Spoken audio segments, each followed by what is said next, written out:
तो अभी तक आप लोगों ने लास्ट वीडियो में देखा था कि हमने 3 डोमेन पढ़े थे, ठीक है। कौन कौन से वो डोमेन थे? मीजोस्कोपिक थे, ठीक है, माइक्रोस्कोपिक थे और मैक्रोस्कोपिक थे। 3 डोमेन पढ़ लेते। अब हमारे आते हैं फंडामेंटल फोर्सेस। ऐसे फोर्सेस जो हमारे नेचर में पाए जाते हैं, वो फोर्सेस कौन कौन से होते हैं, ठीक है, देखते हैं। टोटल अभी तक इसमें 4 फोर्सेस के बारे में पढ़ना है। तो उसका पहला टॉपिक लेते हैं ग्रेविटेशनल फोर्सेस, ठीक है। तो उसका पहला लेते हैं हम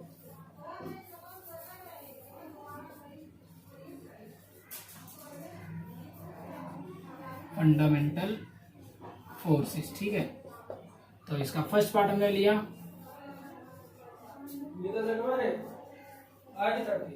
ग्रेविटेशनल फोर्स।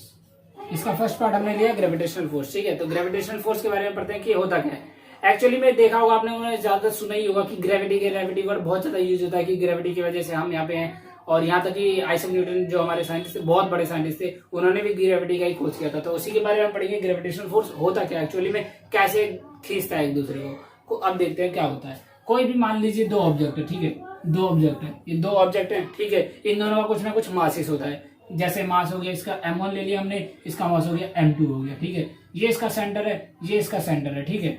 अब ये दोनों एक दूसरे का मास दिखा रखे, शो कर रखे। बट इतना देखिए कि जब भी कोई मास हम देखते हैं तो ये इसको अपनी तरफ खींचेगा और ये इसको अपनी तरफ खींचेगा। तो देखिए ये वाला जो मास है इसको इधर खींचेगा, इधर को आ गया। बट ये वाला जो है ये इसको इधर खींचेगा तो इधर को आ गया, ठीक है।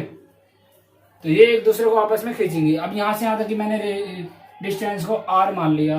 तो इसका आप देखते हैं फॉर्मूला क्या बनता है कि ग्रेविटेशनल फोर्स निकालने का तरीका क्या होता है। तो इतना याद रखिए, जो हमारा फोर्स होता है ना, वो डायरेक्टली प्रोपोर्शनल किसके रहेगा? इन दोनों के मासेस के प्रोडक्ट के, इन दोनों के मासेस के प्रोडक्ट के। तो पहले इक्वेशन ये ले ली हमने, ठीक है। अब सेकंड इक्वेशन की बात करते हैं। सेकंड इक्वेशन एक और चीज देखना, फोर्स इज इनवर्सली प्रोपोर्शनल किसके होता है? इन दोनों के सेपरेशन के स्क्वायर के। तो इन दोनों के सेपरेशन के स्क्वायर का इनवर्सली प्रोपोर्शनल हो गया। तो इन दोनों इक्वेशन से एक हमारा फॉर्मूला बनता है। वो क्या बनता है? F is directly proportional to m1 m2 upon में r स्क्वायर, ठीक है। ये हमारा एक फॉर्मूला बना, ठीक है। बट इस डायरेक्टली प्रोपोर्शनल को हटाने के लिए एक कांस्टेंट वैल्यू लगाई जाती है। उस कांस्टेंट को हम बोलते हैं g।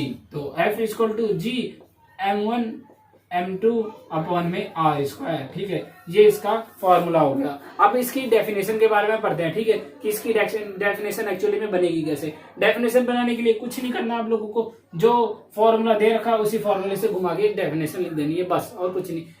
अभी तक आप लोगों ने देख लिया कि इसका फॉर्मूला दिया था। देखते हैं आगे इसका जी की वैल्यू क्या होती है। जी की वैल्यू होती है हमारी 6.67 इंटू 10 की पावर -11 न्यूटन मीटर स्क्वायर पर केजी स्क्वायर, ठीक है। ये इसकी यूनिट होती है और ये इसकी वैल्यू होती है। कभी भी आप इसका क्वेश्चन निकालोगे, ठीक है, आगे चल के हमारा पूरा एक चैप्टर है ये ग्रेविटेशन के ऊपर। तो जब ग्रेविटेशन का चैप्टर चलेगा तो उसमें ये वाला जो वैल्यू है जी की जगह पे यही पुट होगा। अब इसकी डेफिनेशन के बारे में बात करते हैं हम, ठीक है। डेफिनेशन क्या बनेगी देखो, gravitational force between 2 object is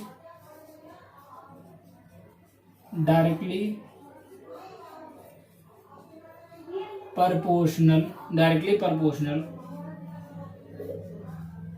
to their masses product and inversely proportional to the inversely proportional किसके होगा? इनवर्सली प्रोपोर्शनल होगा हमारे जो उसका वो था, क्या कहते हैं, इनवर्सली प्रोपोर्शनल होगा हमारे सेपरेशन के स्क्वायर का। तो inversely proportional to the separations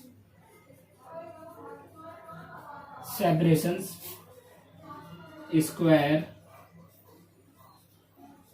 between them, उन दोनों के सेपरेशन के स्क्वायर के बराबर। अब हम लोगों ने देख लिया कि इसकी डेफिनेशन क्या होती है, ग्रेविटेशनल फोर्स होता क्या एक्चुअली में। अब इसकी कुछ प्रॉपर्टीज है, ठीक है, प्रॉपर्टी के ऊपर भी हम डिस्कशन कर लेते हैं। तो इसे मिटा देते हैं। अब ग्रेविटेशनल फोर्सेस के कुछ प्रॉपर्टीज हैं, ठीक है। तो एक एक करके उसकी प्रॉपर्टीज के बारे में बात करते हैं, क्या होता है ग्रेविटी और उसकी क्या क्या प्रॉपर्टीज है, छोटी छोटी प्रॉपर्टीज है, उन सबके बारे में हमें पता होना चाहिए, ठीक है। तो पहली इसकी प्रॉपर्टी देखा जाए, ठीक है, सबसे पहली प्रॉपर्टी, ये बहुत ही लॉन्ग रेंज है, ठीक है। मींस अगर यहां से एक ऑब्जेक्ट रखा, मैंने एक यहाँ पे रखा, एक इन्फिनिटी पे रख दिया, एक तरीके से मान सकते हैं, एक ऑब्जेक्ट यहाँ रखा है, एक दूसरा ऑब्जेक्ट मैंने इन्फिनिटी पे रख दिया, तो दोनों बहुत ज्यादा दूर हैं, बट उन दोनों के बीच में भी ग्रेविटेशनल फोर्स लगेगा, तो इसे हम लॉन्ग रेंज भी कह सकते हैं। ठीक है, तो क्या है, लॉन्ग रेंज फोर्स। ठीक है, लॉन्ग रेंज फोर्स है। यहां तक कि एक्सटेंड कहां तक हो सकता है, extend up to infinity, extend up to infinity, infinity तक हम इसको एक्सटेंड कर सकते हैं, इतनी ज्यादा दूरी तक हो सकता है। और ग्रेविटेशनल फोर्सेस के बाद में बात करते हैं, ये एक वीकेस्ट फोर्स है। ठीक है, क्या है, वीकेस्ट फोर्स। ठीक है, वीकेस्ट फोर्स है। और जब दोनों के दोनों ऑब्जेक्ट का मैंने फोर्स निकाला था, ठीक है, ग्रेविटेशनल फोर्स, तो उनके सेंटर से डिस्टेंस लिया था ना, इसीलिए इसे हम सेंट्रल फोर्स भी कहते हैं। क्या कहते हैं, सेंट्रल फोर्स। ठीक है, सेंट्रल फोर्स भी होता है ये। ठीक है, अगली प्रॉपर्टी इसकी होती है क्या, इक्वल इन मैग्नीट्यूड। इसका जो मैग्नीट्यूड रहेगा ना वो हमेशा इक्वल रहेगा, तो ये भी लिख लेते हैं हम, इक्वल इन मैग्नीट्यूड। ठीक है, ये हो गई इक्वल इन मैग्नीट्यूड। और नेचर भी सेम होता है। इसी तरह इसका एक और प्रॉपर्टी क्या हो सकता है, सेम नेचर। ठीक है, ये सारी की सारी इसकी ग्रेविटेशनल फोर्स की प्रॉपर्टी है। अब आगे जो सेकंड फोर्स है उसके बारे में पढ़ते हैं, उसे हम बोलते हैं इलेक्ट्रोस्टैटिक फोर्स। ठीक है, आगे देखते हैं। इसका हम सेकंड पार्ट देखते हैं, इलेक्ट्रोमैग्नेटिक फोर्स। ठीक है, सेकंड पार्ट हमारा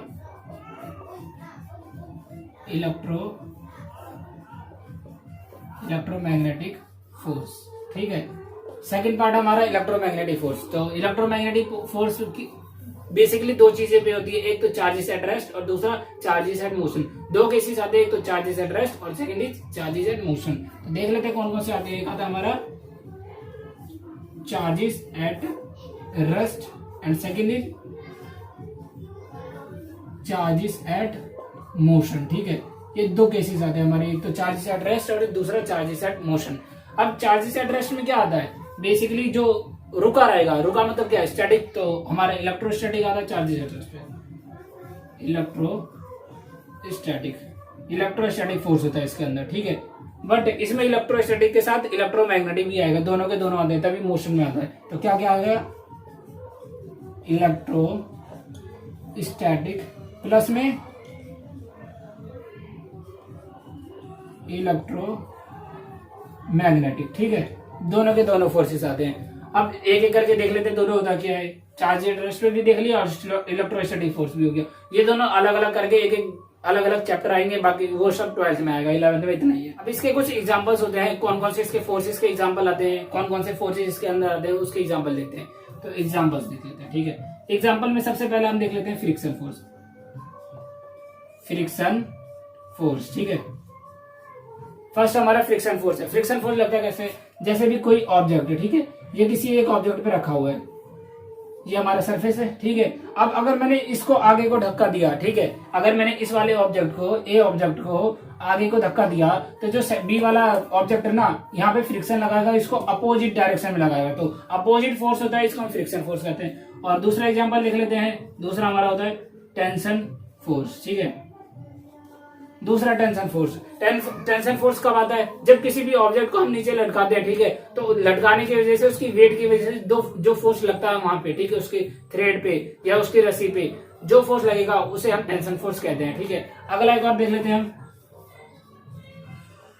कॉन्टैक्ट फोर्स। ठीक है, अगला हमारा कॉन्टैक्ट फोर्स है। कॉन्टैक्ट फोर्स कब लगता है, जब कोई भी दो ऑब्जेक्ट है, ठीक है, उन दोनों की सरफेस एक दूसरे से अटैच हो रखी है, एक दूसरे से कांटेक्ट हो रखी है, तब कांटेक्ट फोर्स लगता है। जैसे ये वाला ऑब्जेक्ट है ए और बी, तो ये दोनों का सरफेस एक दूसरे से जुड़ा हुआ है, तो ये वाला बी वाला इधर कांटेक्ट फोर्स लगाएगा और इधर वाला कांटेक्ट फोर्स इस पे लगाएगा, तो कांटेक्ट फोर्स ये होता है। ठीक है, ये कुछ बेसिकली इसके एग्जाम्पल्स थे। ठीक है, अब आगे हम पढ़ते हैं इसके कुछ प्रॉपर्टीज। ठीक है, प्रॉपर्टीज, पहली प्रॉपर्टी क्या थी इसकी,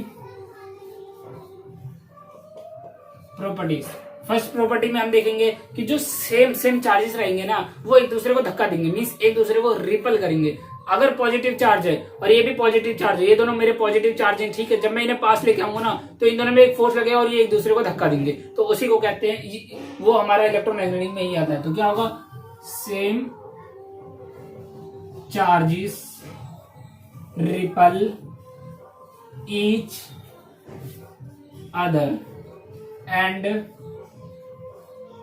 unlike charges attract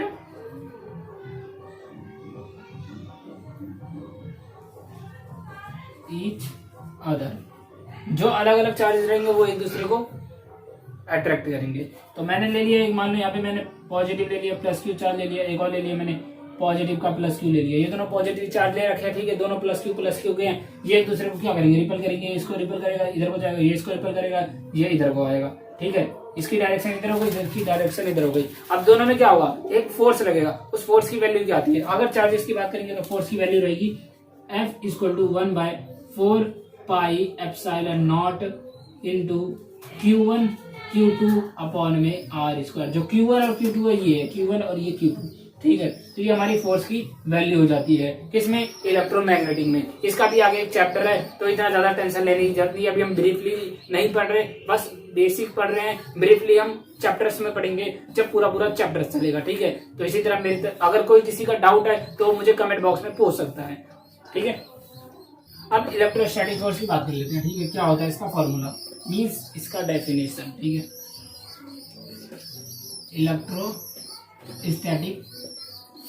electrostatic force का क्या हो सकता है हमारा डेफिनेशन। अभी मैंने फॉर्मूला लिखा, क्या होता है formula, F = 1/4 pi epsilon not, ठीक है, इंटू Q1 Q2 अपॉन में R²। ये जो हमारा ये है कांस्टेंट टर्म है, ठीक है। बाकी ये हमारा वेरिएबल है, चेंज होता रहता है। तो देखिए F किस पे डायरेक्टली प्रोपोर्शनल है, Q1 और Q2 पे, और इनवर्सली प्रोपोर्शनल किसके है, सेपरेशन के स्क्वायर के इनवर्सली प्रोपोर्शनल है ना। तो इसका डेफिनेशन बना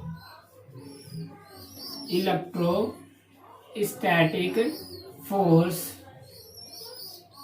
is the force between two objects in which it is directly proportional to product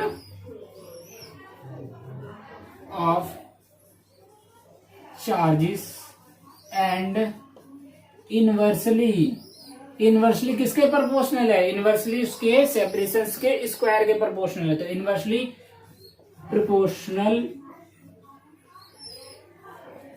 to their separations square, ठीक है, उन दोनों के सेपरेशन के स्क्वायर के बराबर है। ये इसकी डेफिनेशन हो गई है। अब जैसे हमारा ग्रेविटेशनल फोर्स था, सेंटर से था, उसका भी सेंटर से था, तो सेंट्रल फोर्स कहा जाता था। इसका भी सेंटर से ही होता है, तो इसे भी हम क्या बोलते हैं, सेंट्रल फोर्स। तो इसे हम क्या बोल सकते हैं, सेंट्रल फोर्स, ठीक है। ये भी हमारा सेंट्रल फोर्स है, ठीक है। अब इसे नोट कर लो जल्दी से, आगे बढ़ते हैं। फिर ये भी हमारा एक लॉन्ग रेंज फोर्स है, ठीक है। लॉन्ग रेंज फोर्स है, मीन्स एक ऑब्जेक्ट यहाँ एक ऑब्जेक्ट दूर है तब भी हमारा फोर्स लग सकता है, बट ये एक्सटेंड इन्फिनिटी तक नहीं हो सकता। जैसे हमारा ग्रेविटेशनल फोर्स था, इन्फिनिटी तक एक्सटेंड हो रहा था, बट ये इन्फिनिटी तक एक्सटेंड नहीं हो सकता। तो ये क्या है, लॉन्ग रेंज फोर्स, ठीक है। लॉन्ग रेंज फोर्स है but not extend to infinity, infinity तक एक्सटेंड नहीं कर सकता, बट लॉन्ग रेंज है पर इन्फिनिटी तक।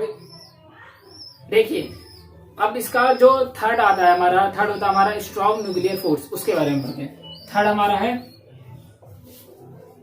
Strong nuclear force. थर्ड हमारा है strong nuclear force. Strong nuclear force क्या होता है, देखने से ही लग रहा है स्ट्रॉन्ग होता है बहुत ज्यादा, ठीक है। और न्यूक्लियर मीन्स न्यूक्लियस के अंदर होता है, फोर्स तो है ही, ठीक है। इसका मतलब क्या है, to keep the nucleus stable there is strong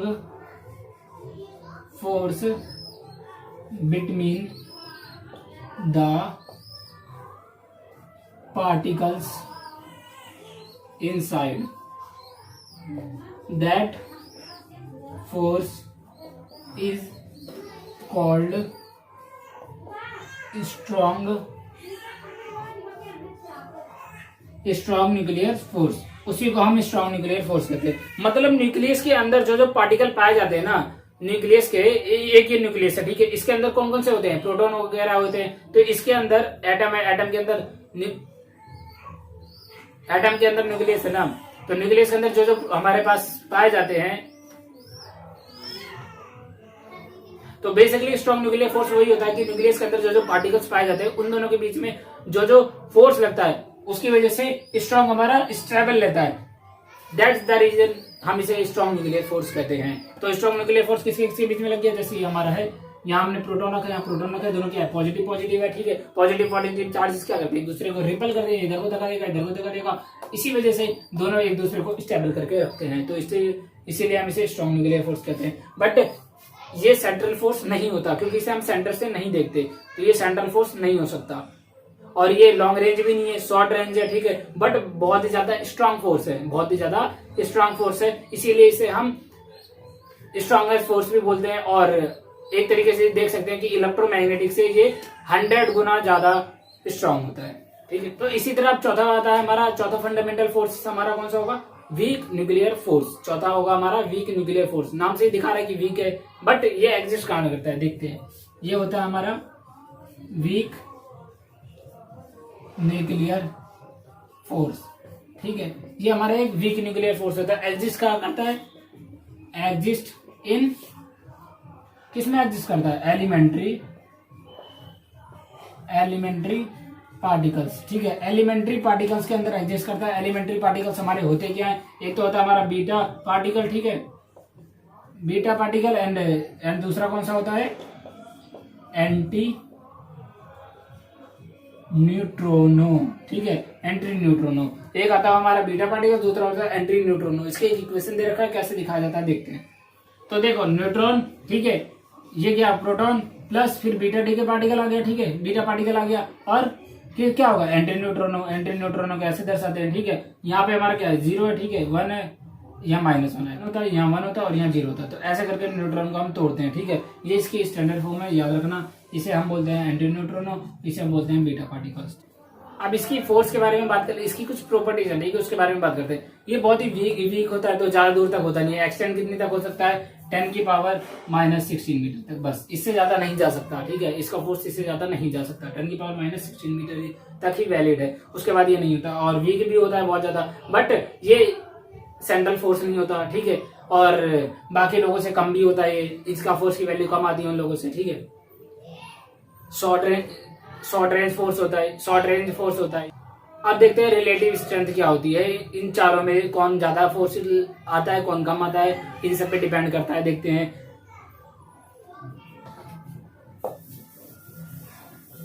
अब देखते हैं रिलेटिव स्ट्रेंथ क्या होती है हमारी रिलेटिव स्ट्रेंथ। रिलेटिव स्ट्रेंथ, ठीक है, ये हो गई हमारी रिलेटिव स्ट्रेंथ। रिलेटिव मतलब रिलेशन निकालना, ठीक है, उन सब में रिलेशन निकालना है कि इन चारों के चारों फोर्सेस में क्या रिलेशन होगा। स्ट्रेंथ मतलब कौन कितना ज्यादा पावरफुल है। तो देखते हैं, ये हमारा फोर्स है, ठीक है। सबसे ज्यादा पावरफुल कौन होता है हमारा, सबसे ज्यादा होता है हमारा पावरफुल होता है हमारा स्ट्रॉन्ग न्यूक्लियर फोर्स, ठीक है, स्ट्रॉन्ग न्यूक्लियर फोर्स। उसके बाद हमारा होता है इलेक्ट्रोमैग्नेटिक फोर्स, ठीक है। उससे कम कौन होता है हमारा, उससे कम होगा हमारा वीक न्यूक्लियर फोर्स। और सबसे कम कौन होता है हमारा, ग्रेविटेशनल फोर्स, ठीक है, ग्रेविटेशनल फोर्स। तो ये इसकी स्ट्रेंथ है कि एक सीरीज है, इसे याद कर लेना, पता होना चाहिए कि कौन सा फोर्स ज्यादा होता है, कौन सा कम होता है, कौन सा कम होता है, उससे कम कौन सा होता है, ठीक है। बस इतना ही इसके अंदर रिलेटिव स्ट्रेंथ के अंदर। अब देख लेते हैं कि टेबल है, ठीक है, जिसमें हमारा स्ट्रॉन्ग न्यूक्लियर फोर्स है, इलेक्ट्रोमैग्नेटिक फोर्स है, वीक न्यूक्लियर फोर्स है और ग्रेविटेशनल फोर्स है। चारों फोर्सेस को हमने एक साथ रखा है और कंपेयर किया है कि क्या क्या पॉसिबिलिटी हो सकती है इन चारों के साथ अगर रिलेटिव में बात किया जाए तो, ठीक है। ये टेबल आप लोग बना लेना, इंपॉर्टेंट है। देखते हैं पहला हमारा फंडामेंटल फोर्सेस कौन कौन से होते हैं, ये 4 फोर्सेस होते हैं हमारे फंडामेंटल फोर्सेस। उसके बाद आता है रेंज, ठीक है, रेंज मीन्स कहां तक ये पहुंच सकता है, इसका फोर्स कहां तक वैलिड है, ठीक है। तो जो स्ट्रॉन्ग न्यूक्लियर फोर्स होता है बहुत ही शॉर्ट रेंज तक होता है, कितना, 10 की पावर -15 मीटर ही तक होता है। बट इलेक्ट्रो जो मैग्नेटिक फोर्स होता है वो अप टू इन्फिनिटी तक होता है, ठीक है, अप टू इन्फिनिटी तक उसे हम देख सकते हैं। अप टू इन्फिनिटी तक ये वैलिड हो सकता है इसका फोर्स। फिर वीक न्यूक्लियर फोर्स की बात करते हैं। वीक न्यूक्लियर फोर्स सिर्फ और सिर्फ 10⁻⁻16 मीटर तक होता है, बट जो ग्रेविटेशनल फोर्स है वो भी इन्फिनिटी तक एक्सटेंड करता है। अब रिलेटिव स्ट्रेंथ करते हैं। अगर रिलेटिव स्ट्रेंथ मैंने स्ट्रॉन्ग न्यूक्लियर फोर्स को 1 मान लिया तो उसके कंपैरिजन में इलेक्ट्रोमैग्नेटिक फोर्स का 10⁻⁻2 होता है, ठीक है। और अगर वीक न्यूक्लियर फोर्स का देखा जाए तो 10⁻13 और ग्रेविटेशनल फोर्स देखा जाए तो 10⁻39 होता है, ठीक है। इतना ज्यादा कंपैरिजन में चेंज आ जाता है। अब एक होता है हमारा एक्सचेंज पार्टिकल, ठीक है। एक्सचेंज पार्टिकल क्या होती है? एक्सचेंज पार्टिकल जब भी हम कोई फोर्स लगाते हैं ना तो छोटे छोटे पार्टिकल्स होते हैं ना, वो एक्सचेंज होते रहते हैं। तो स्ट्रॉन्ग न्यूक्लियर फोर्स में कौन होता है? पाई मेजॉन होता है, ठीक है। और इलेक्ट्रोमैग्नेटिक फोर्स में हमारा फोटोन होता है, ठीक है। और वीक न्यूक्लियर फोर्स में हमारा बोसोन होता है। और ग्रेविटेशन फोर्स में हमारा ग्रेविटॉन होता है। याद कर लेना, ये सब इंपॉर्टेंट है।